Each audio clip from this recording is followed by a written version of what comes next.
من أنت كيف اقتحمت الأرض قاطبة حتى سرى منك رعب في نواحيها.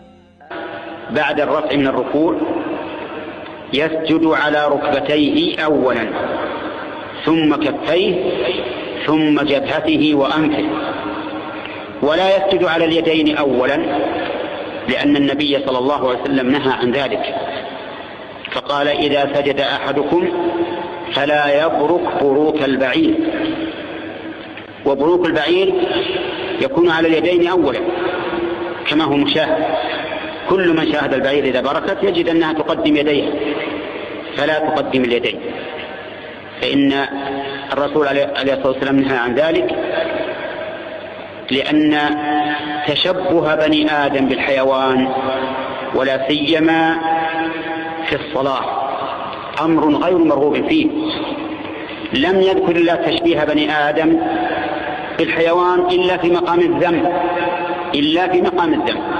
ولهذا نهي المصلي أن يبرك كما تبرك البعير فيقدم يديه، بل قدم الركبتين.